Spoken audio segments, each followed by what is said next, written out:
What's up, folks? I think today I'm going to try making a live game video and walk everyone through my thoughts. I'm going to play maybe a classical game. Um,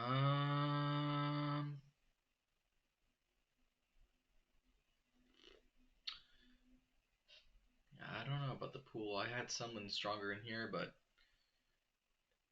I guess I'll try this guy.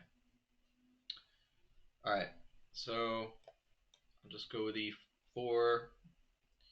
This move opens up the bishop and the queen and controls the central square, these two central squares.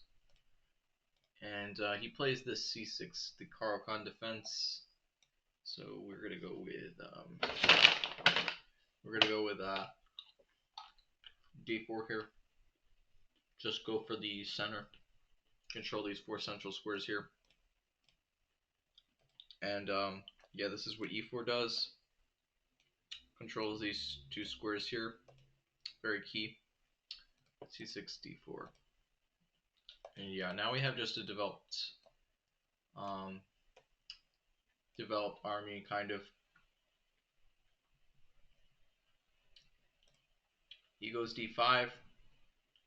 So I like to go for e5 here, and I have to be very careful in such positions because in the end game with these dark squares, the d4 pawn can be weak sometimes, and maybe I will exchange light square bishops, which occurs in the main line of this variation. So I have to be very careful here, but I'm trying to play for a strong middle game and try to get for some kingside initiative. He goes for c5. The issue is this, I feel, is somewhat slow kind of a move, because now if he takes, I take with the queen, and then queen f4 after knight c6 and bishop d3. I just have a good development. There's no issues, and it's not really the end of the world if I'm losing the central pawn, because I get some good development in other aspects as compensation.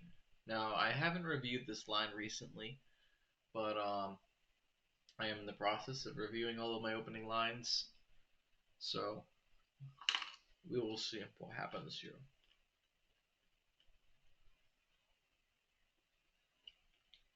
See, I got my camera cable my way, the board. There we go. So yeah, we'll see what he does.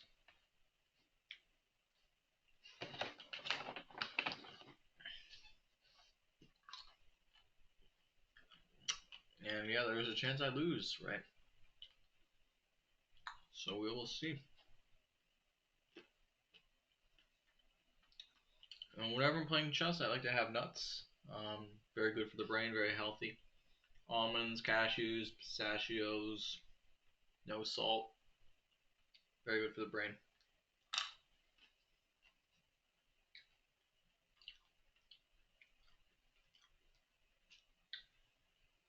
And one thing, yeah, I like in tournaments, there's some really good sensations you get from chess.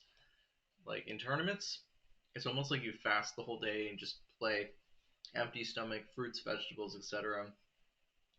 Like minimal of those really heavy foods. So yeah, I played queen f4 here. Um, so my queen covers a lot of key squares here. His knight can't really do much. And if I recall, well, yeah, it's also protecting against bishop f5, bishop g4, knight b4. It's a and it's protecting this e5 pawn. So this queen is just very active, and there's no easy way to attack it if I recall. So technically, Steinitz came up with these rules, um, like the rules of like where if you move the queen out and stuff, it could be a target, etc. Develop your pieces, etc. And I think I'm developed, but this is one of those positions where it is a split board, split position, kind of artificially based on that pawn structure. Or I guess you can call the kingside a little bit insulated. So yeah. So I think bishop d3 is the move here, And next I play bishop to d2, probably. Um, or just castle at some point.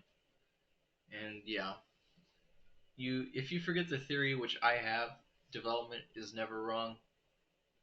Development usually tends to be fine as long as you play actively and don't hurt your own pieces. So yeah, because yeah, you can definitely like the pieces they want to be forced to move, stuff like that. So yeah. Let's see what's he up to. I guess I'll start looking at the board and calculating myself. Usually I don't play too much talking through my moves, so I thought this would be a nice challenge for myself to kind of hit my flow of information, but also hit sort of the actual subconscious decision maker here. So he's telegraphing himself with knight there. Does that matter at all?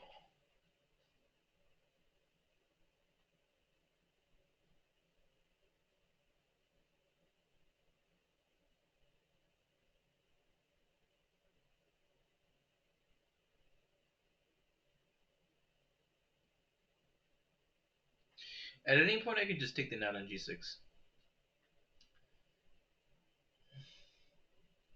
And the weakness with the knight on g6 is that sometimes you can go queen h4, knight g5, and there's mating.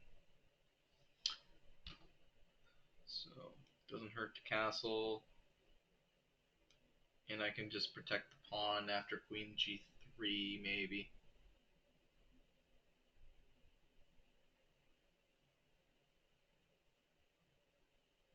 I don't know if he can really afford to start pushing his pawn. Yeah, h5 is just met by bishop takes on g6, like after queen g3. So like, or I'm letting my mind kind of do its natural chess process, that black box. Um, so yeah.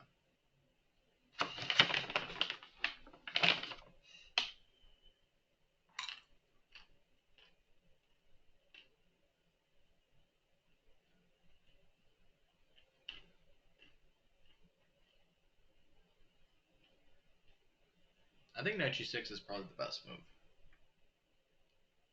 Otherwise, yeah, where's your knight going? Does it belong on f5? There's a problem with f5. Well, there's no real problem. You can play knight f5, but g4 is coming at some point. It's not really stable home for the knight. Knight g6.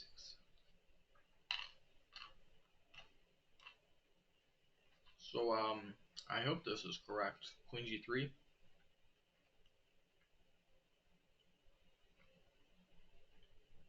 And yeah, I can play knight b4, but then I have bishop d2, knight takes, pawn takes, and is that even good? Or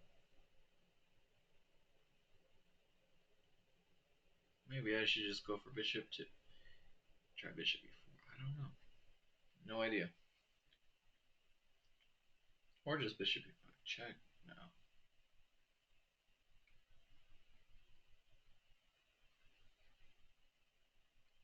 Sometimes too, like,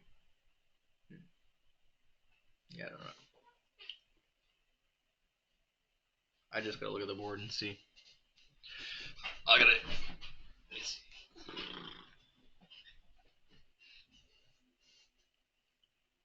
I'll start focusing now.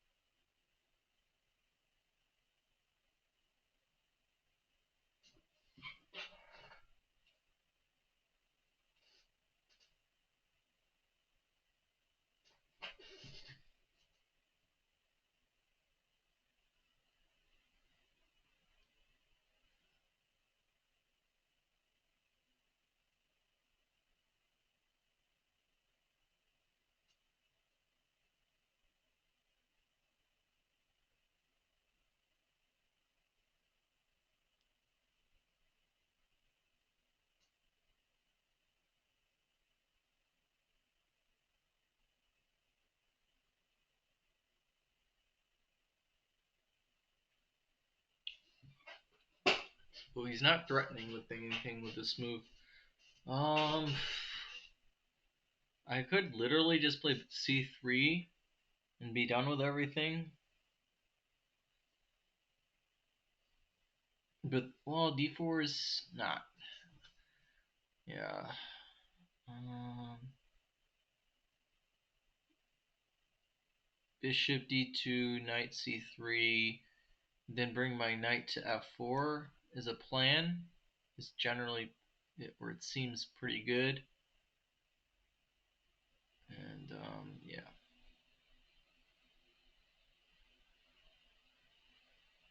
I do almost wonder if I could just play knight a3 even is fine, but doesn't really threaten anything. And knight is just going to d4, I guess. But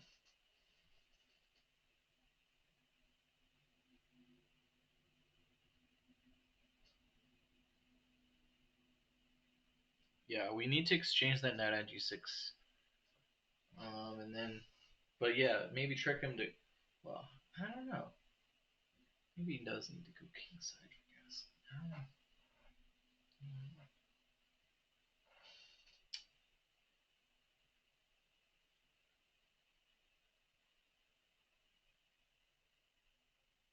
Yeah, queen b6 is also an idea. But then it does uncontrol that h4 square, so then I can target g7. So queen b6, queen b6, h4, queen takes b2, bishops to b c3, and then yeah, this is I don't know.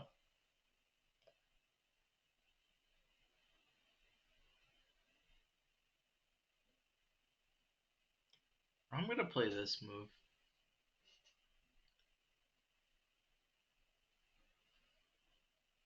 I could consider taking on g6. I don't know.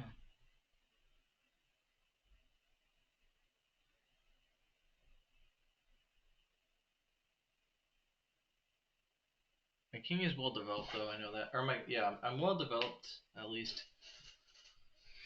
And perhaps after the game, I have to review all of my theory. This is very important. This is the key. Because I haven't reviewed this in a long time. Mountains of theory. And, yeah.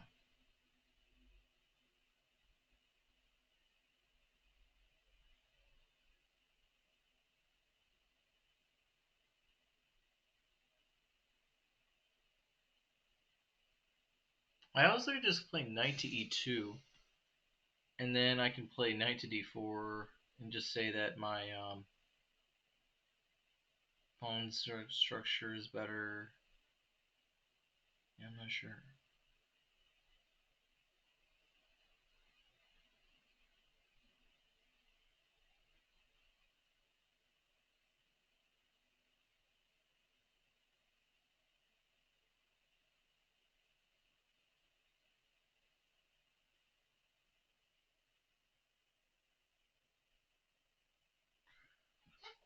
I do also wonder what that knight is doing on b4.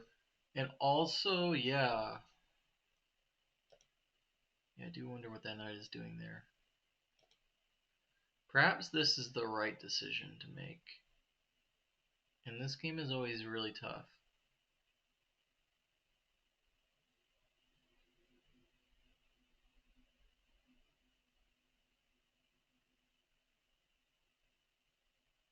And so, if I'm developed,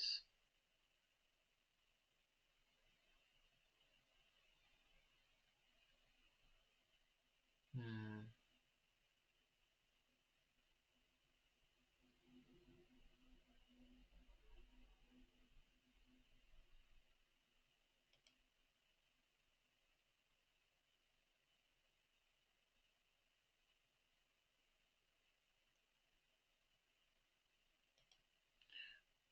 I'm playing like a chicken kind of here.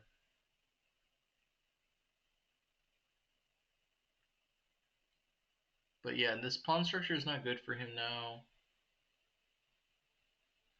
And I need to consider playing maybe knight e2 Bishop takes, uh, or maybe just queen h3 at some point. Kind of masked my threat. I don't know.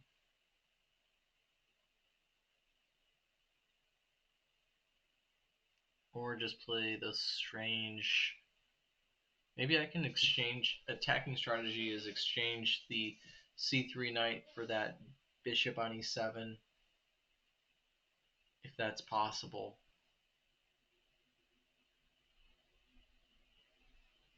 Like, try on knight d6 probably weakens my pawn, but that's always a nice go-to, an idea like that. Under certain circumstances too, we want to play knight to e4.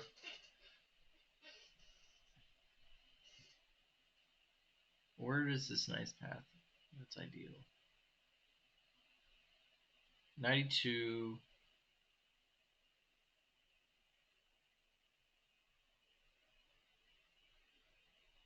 Yeah, that's not good for me.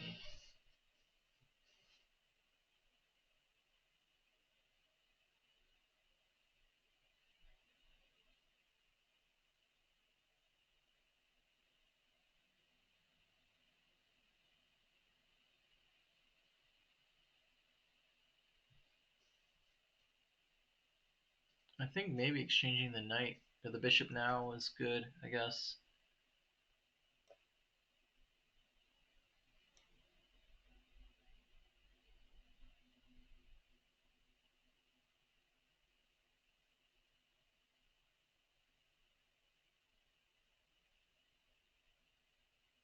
And yeah, a nice key point here is that that knight on c6 is no longer pressuring the e5 pawn, which is a really interesting concept for sure. Yeah, the e5 pawn is key.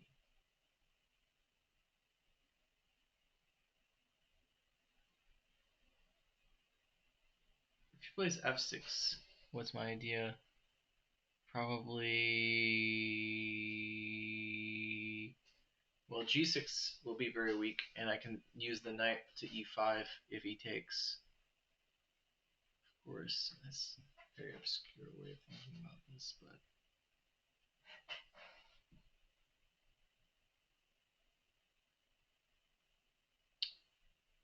Yep. Maybe this needed a preparatory move. Like, I should have just hidden my threat more. That's a key thing in the difference between my level and someone stronger. Like, they probably have been more disciplined and played maybe rook e1 or rook d1 maybe. It's all timing. Timing is very key in such positions. Because maybe a rook fd1 would give me the extra option of playing a knight to e4 in some positions.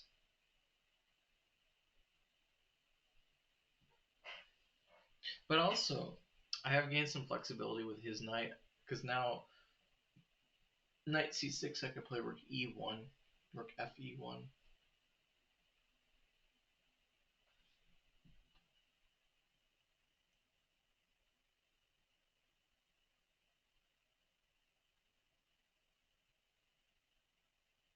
Can I get away with this move?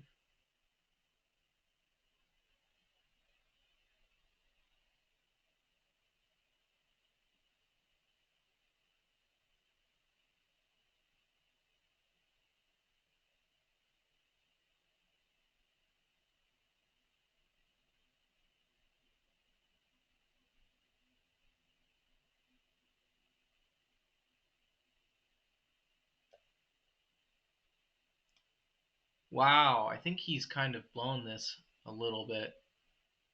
Because, yeah, this is showing me the weakness of, like, he's gonna lose some pawns here, I think. Or he's gonna give up his queen. I don't know. This is an issue, very big issue here. You need to be really aware of these weaknesses, like